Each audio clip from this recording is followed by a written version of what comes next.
Good evening, I'm Sal Pierre with Sal's US and World News.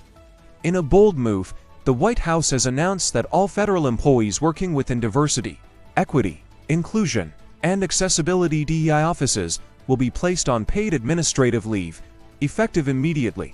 This comes as part of the new administration's push to significantly reduce DEI initiatives across the government.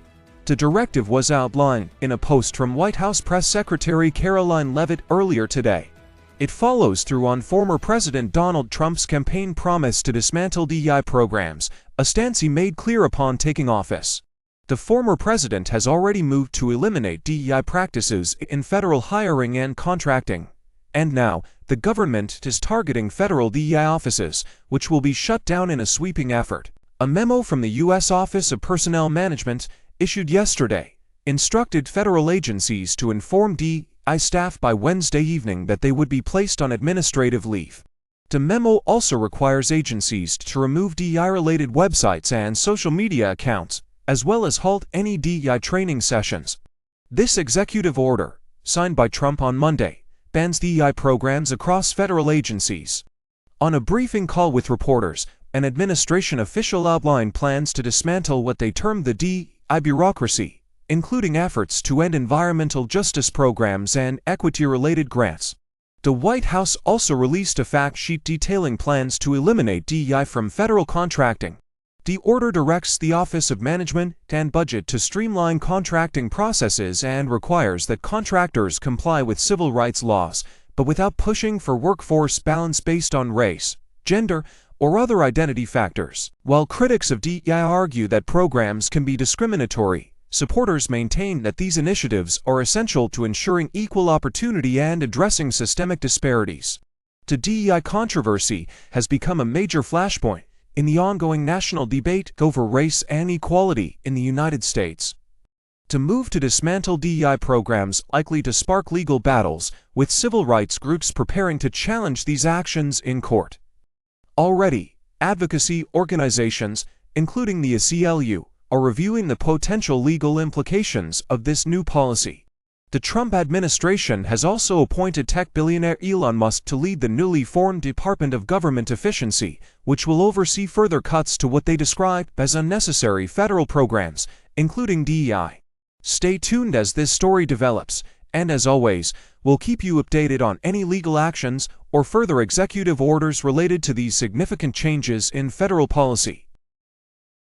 Good evening, I'm Victoria Smith. In a sweeping move to reshape the Department of Homeland Security, President Donald Trump has dismissed the heads of both the Transportation Security Administration (TSA) and the U.S. Coast Guard, along with dissolving the Aviation Security Advisory Committee. Trump's recent actions have drawn widespread attention, particularly within the context of his immigration policy overhaul. However, these decisions also reflect a broader restructuring within DHS. On Tuesday, members of the Aviation Security Advisory Committee were notified that their positions were being eliminated as part of the president's plan to streamline resources and prioritize national security. While the committee will technically remain, it will no longer have any members to continue its crucial work of advising on aviation safety. Established after the 1988 ANAM 103 bombing, the committee has played an essential role in enhancing security measures at airports and airlines,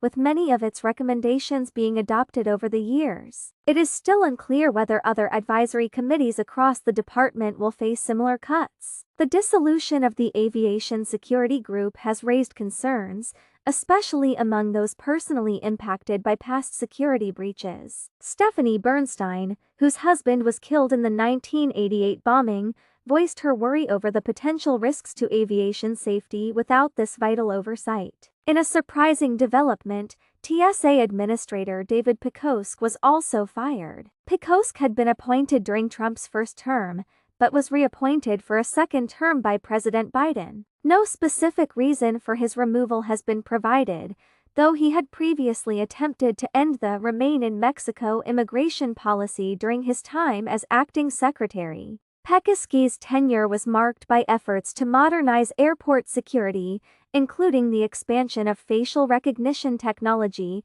and securing pay raises for TSA officers. Meanwhile, the dismissal of Coast Guard Commandant Admiral Linda Fagan has shocked many, particularly Democrats. Fagan, the first woman to lead the U.S. Coast Guard, had been praised for her efforts to address issues of sexual assault within the service. Under her leadership, the Coast Guard also achieved notable accomplishments, including surpassing recruitment goals and disrupting billions in illegal drug trafficking. Yet her removal comes after bipartisan criticism of her handling of sexual misconduct cases within the Service Academy. Fagan's firing has been labeled an abuse of power by some lawmakers, including Representative Joe Courtney, who highlighted her successes in rebuilding trust within the Coast Guard and her commitment to transparency.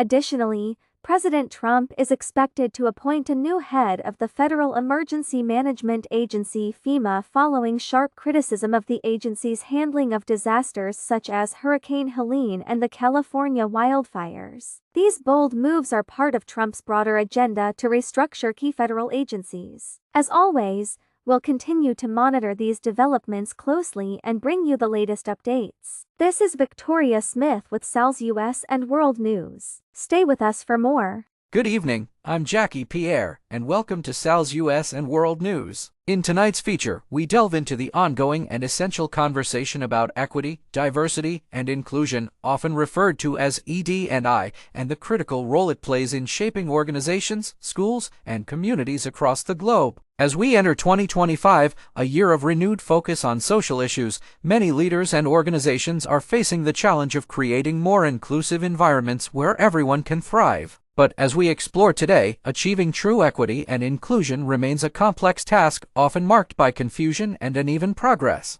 The core of this conversation is understanding the distinct, yet interrelated concepts of equity, diversity, and inclusion. These terms are frequently used interchangeably, but they represent different aspects of creating a fair and thriving society. Let's break it down. Diversity refers to the presence of differences whether in race, gender, ethnicity, socioeconomic status, or even perspectives. It's the acknowledgement that people come from varied backgrounds and experiences. However, as experts point out, diversity alone is not enough. Inclusion is the next step. It's not just about having diverse voices at the table. It's about making sure that those voices are heard, valued, and empowered. Inclusion is the lived experience where people feel they belong and are able to contribute fully. And then, there's equity. It's about ensuring that everyone has access to the same opportunities and addressing systemic imbalances that prevent fair access to these opportunities. Equity calls for action to identify and rectify disparities, especially for marginalized groups. However, achieving the harmonious balance of these three principles is easier said than done. We reached out to experts who point out that when one or two of these elements are missing,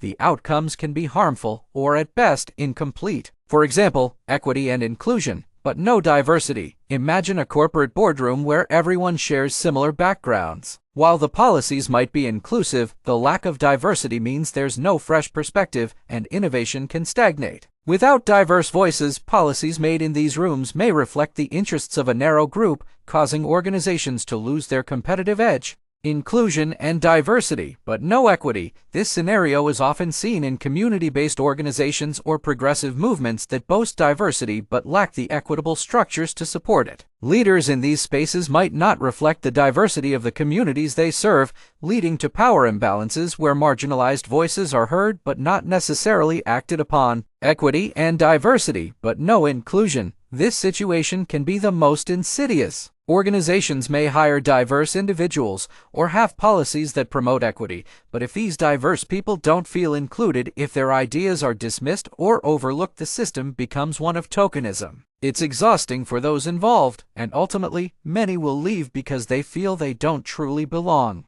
In these scenarios, the key takeaway is clear: when diversity, equity, and inclusion are not integrated together, the sense of belonging, the true goal, cannot be achieved. And when people don't feel they belong, engagement and productivity suffer. Experts agree, for true belonging to flourish, it is critical for these three pillars to coexist in workplaces, schools, and communities. It's not enough for policies to be in place. Leaders must actively create spaces where people feel empowered to speak up, make changes, and shift the culture for the better. The responsibility for fostering such an environment rests largely with leadership. Leaders must embody the values they wish to instill across their organizations. If the actions of those in charge do not reflect a genuine commitment to ED&I, then their initiatives will fail. As we look forward, there is hope. Research shows that organizations that successfully integrate ED&I see stronger retention, higher employee engagement, and a more resilient workforce. Ultimately, a diverse, inclusive, and equitable environment leads to improved creativity, better outcomes, and a healthier, more productive workplace for all. That's all for this special report. Stay with us here at Sal's US and World News for more updates on this critical topic. I'm Jackie Pierre, and thank you for joining us. This is Sal Pierre. Thank you for watching. We promise to bring headlines and detailed reports mostly as the events are happening. Please subscribe to the channel, like, and share our videos. You'll be glad you did. See you at the next video.